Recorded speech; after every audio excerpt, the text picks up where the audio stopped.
Hi guys, this is Crossy of Eclipse Gaming TV and welcome to part 2 of my English revival with Manchester City on FM 2014. So for those of you that need a quick refresher from the last video, which I know has been a long time since I've thrown it up, my plan was to take over Manchester City as manager and then use the Sheikh's millions and billions of pounds for good to develop the English game, which, as many of you will probably agree, needs a little bit of help. So I said I'd do videos every 10 games or so, and I've been a little bit slack on that, apologies. As you can see here, we've got 29 games played in the Premier League. But I've been using this as my sort of main save, really. Been playing it for fun, and I've really been getting a lot of enjoyment out of it. So it's worked well on that front, but it's mean that there hasn't been many videos thrown up either. So yeah, I need to try and sort that one out going forward. But we've got 29 games played. We are 7 points behind Chelsea, who are top of the league. With 9 games left to play, the chances of us chasing them down are pretty slim because we've got beaten by them twice this season. They are on a ridiculous run of form. And also we're in the semi-final of the FA Cup. We've got Aston Villa coming up in that one. The goal for the board is to reach the final, so our chances of doing that are very, very high. And also we need to reach the semi-final of the Champions Cup, and we've got Steaua Bucharest in the first round of the knockouts. To remind myself of how the first leg went, and we won that one 3-1 away from home, so we've got a massive away goals advantage on that one and should come out okay. Our games we got for the rest of the season: Fulham, Newcastle, Everton, Tottenham. So these are all games that we should be looking to win, I would say. A few tough ones in there, a few banana skins with Everton and Tottenham, but aside from that, we've just got to keep pushing on, trying to win every game we can, and if results go our way, then maybe we'll end up taking the championship. But with what I'm trying to do here, even if we get close, I would be very, very happy with the way things have gone. So, give you a little run through about how the team has been progressing. And you can see straight away, if I try and sort this out in some kind of order, unfortunately, the non-English players have been leading the way quite a lot for us. Aguero's got 27 goals in his 36 appearances with one off the bench.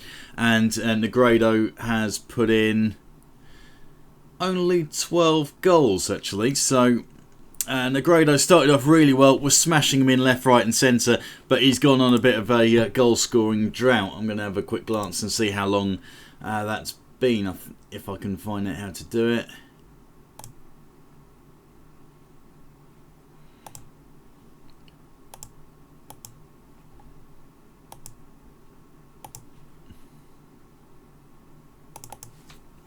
Looks like I can't, actually. I can't see how long his goal scoring drought's been, but he's been struggling a little bit to find goals during the later part of the season, but was leading the way ahead of Aguero to begin with, so he's helped out a lot. See, Joleon Lescott scored 7 goals, so he's contributing nicely for us. And I'll give you a run through of some of the English players that we've got in the play. Joe Hart took a bit of a knee injury, so he's been limited to 27 appearances. The rest of those had to be filled by David James, of all people, and as you can see by his stats, he's got half a star, age 43, and he's also assistant manager of under 18s teams, so not the best situation to be in. And I think that's proved that my idea of not really signing anyone special at goalkeeper could be a trouble if Joe Hart goes down. I was thinking I don't want to bring in any really hot young English talent to go in goal and have them sit on the bench and not play for a massive length of time, because that's not going to aid their development or make them particularly happy. But I think that might have to be the way I go, and that's something I'll consider moving forward. Maybe if I get someone that's 17, 18, then we might be able to get away with it. But by the same token, if I can find him,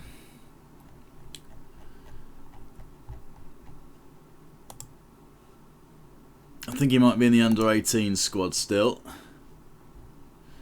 No, not there. How about here? Angus Gunn, 18-year-old.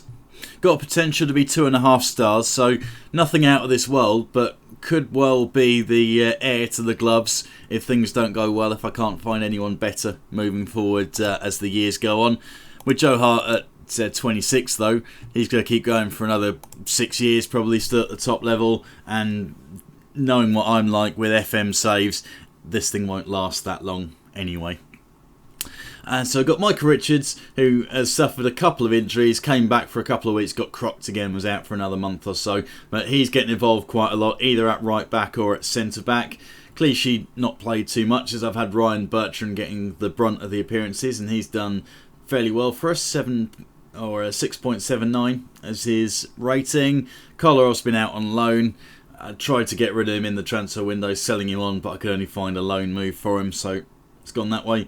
Demichelis has been pretty shocking. I know his rating says 6.9, but yeah, not the best at all. Jonian Lescott, because he's English, has been getting the brunt of the appearances and is probably the next best centre-back we got alongside Kompany, who's also played a heck of a lot. So I'm going to need to find a replacement for Lescott because he's getting on a bit, and Kompany because he's not English. I'm thinking Stephen Corker might be one of the moves I want to make, especially as Cardiff are not quite in the relegation zone, but are potentially on their way down. So he should be quite easy to pick up if that happens, and he'll be someone I'll be gunning for. Just to give you a heads up on his ratings, as I've already had him scouted, as he's gone down with a hernia for 6 weeks.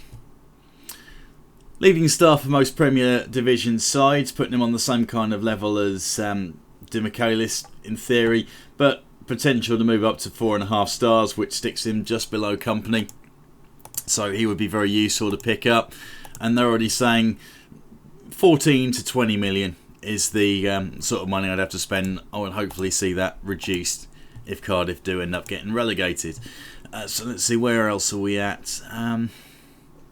Nastasic, unfortunately I can't use him as much as I like because he's got the potential to move on to being a 5-star rated defender. I think I'll just let him develop for a couple of years and then cash in, try and get 20 million or something, and then that will give me plenty of scope to bring in some English talent.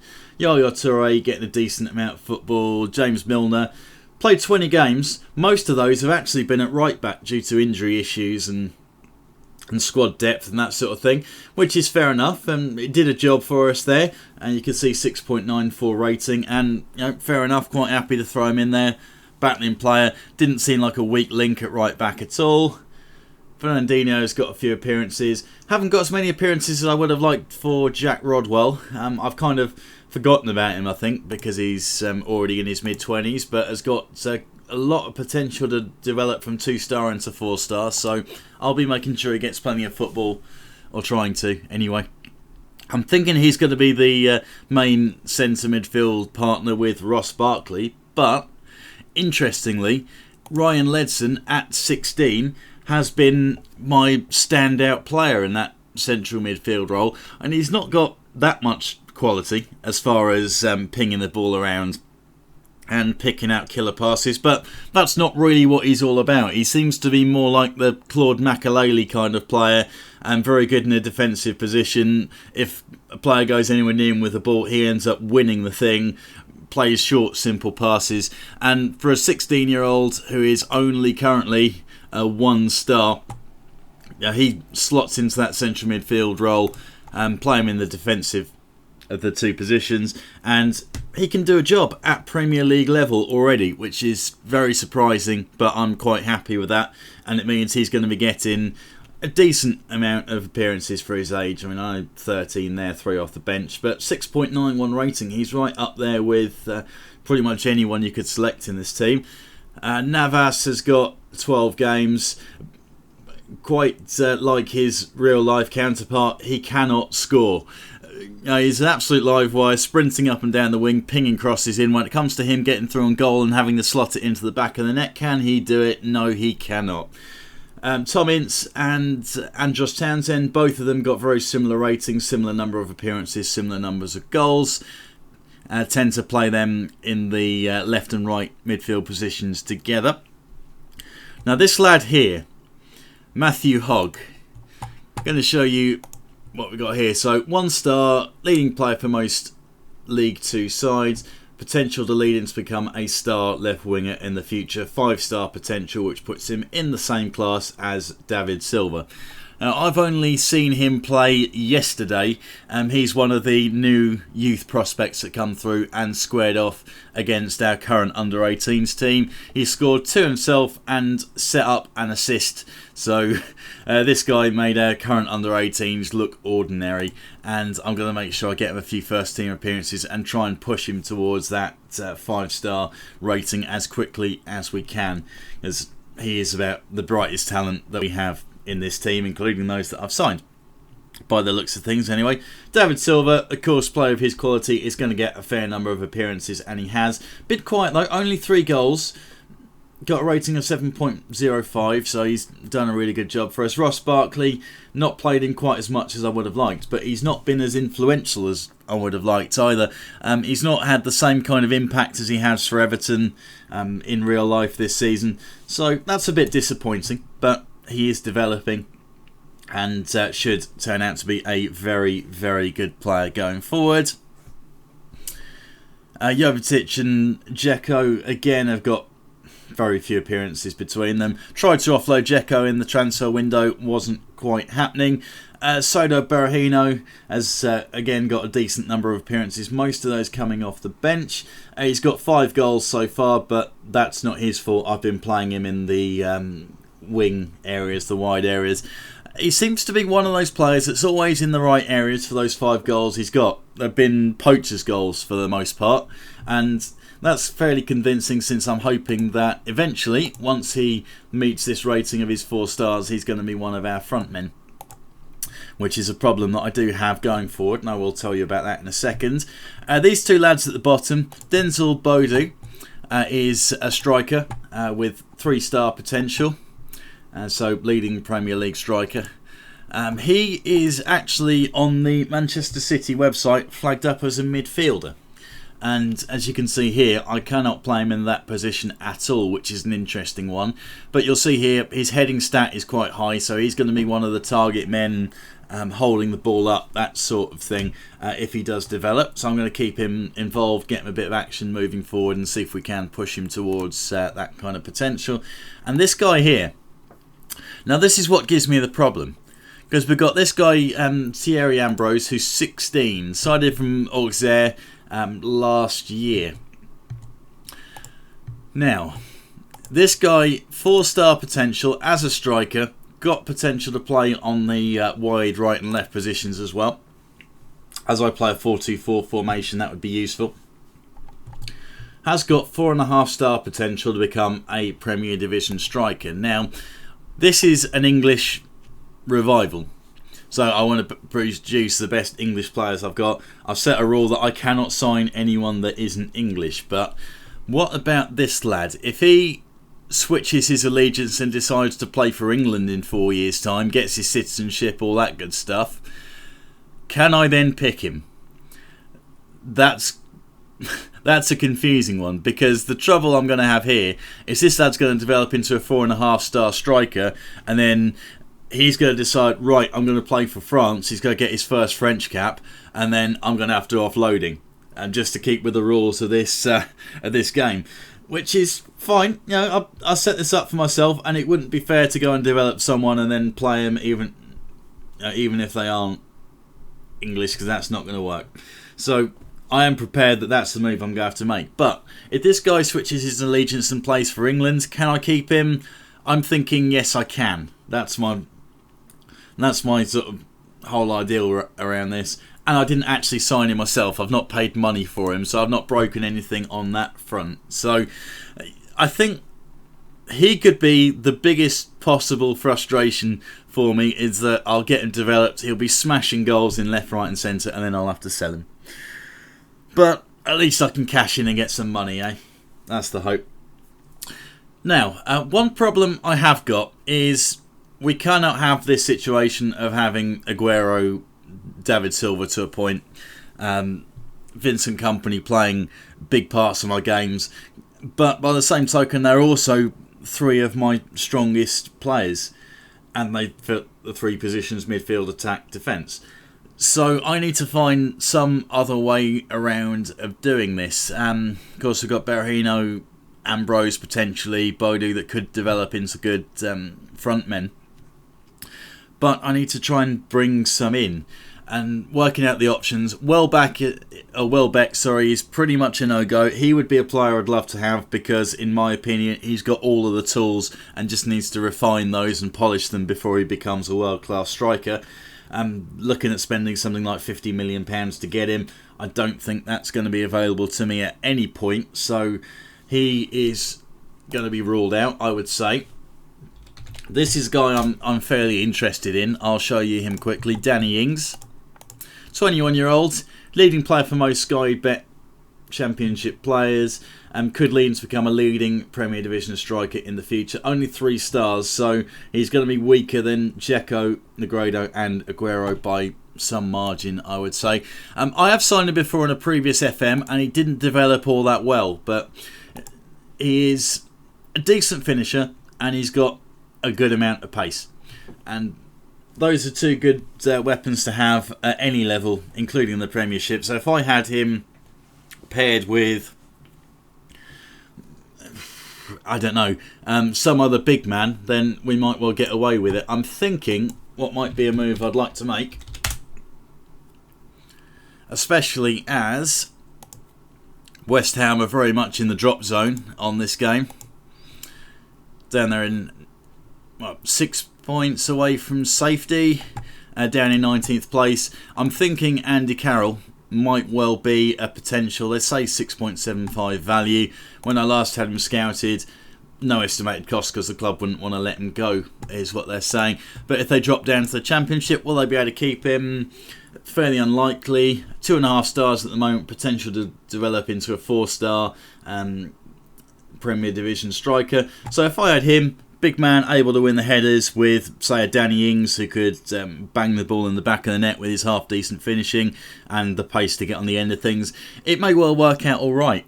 It is going to be taking a massive step back, and especially as we're challenging for the title at the moment, I don't think that's going to happen for a bit of time to come, but it's an option that I'm thinking of, and a lot of things need to happen and develop. A good thing with FM is that new players come into the game all the time, generated youth players, and you'll always find that at the top teams, the Arsenals, the Evertons, well, Everton always develop good young players, Manchester Uniteds, for example, these players will crop up, and even down at the lower clubs like Sunderland, for example, they'll bring in these youth prospects that will be 4.5, 5 stars, and I'm hoping I can get one of those, pick him up nice and early for, say, 15, 20 million and be able to develop them into something, which means I just need to find some kind of stopgap in the middle, which could be like an Ings and a Carroll. It could be, say, I was thinking Crouch and Defoe, big man, little man combo. Those guys are both 31, 32, so that'll be very, very short term for a season or two. But it could be a way I could go, for example. Just ideas that are bouncing around. So these could be moves I might have to start making in the end of season window. Barcelona have been showing some interest in Aguero, and if I can get something like 45, 50 million for him, then that may well give me some scope to sign a Welbeck, for example, or to get the players that I want in that position. But all lots of things I need to toy with, and as I'm only on a 1-year contract, I've got to make sure that I at least get another deal. I have asked for one and was turned down. But our goals, got to get to the semi-finals of the Champions Cup. We've got a challenge for the title in the Premier Division where we can tick that one off. Probably not going to win it, unfortunately. FA Cup, reached the final. Well, got to get through Aston Villa, and they're not exactly playing that well, so good chance of that. Signings from England, well, we got a full bar there because we smashed that out of the park. And attacking football, seen signs of an attempt to play an attacking brand of football and would need to see improvements. Well, I'm playing 4-2-4. I'll show you the formation that I do play. 4-2-4, attacking mentality. So I don't really see what else I can do on that, to be completely honest. But never mind. We'll just have to go with the board's thinking. I'm sure they won't be particularly rational on that front. And we are scoring lots of goals a game. So as far as I'd say, that's pretty attacking football, but never mind. And that's a good update for you guys, hopefully. Anything else you'd like to see from this series, or any advice for players that I can snap up, then let me know. Drop that in the comments section. And also, feel free to throw a thumbs up to the video and subscribe to the channel if you haven't already. That really helps me out. And I will catch you next time. Thank you very much.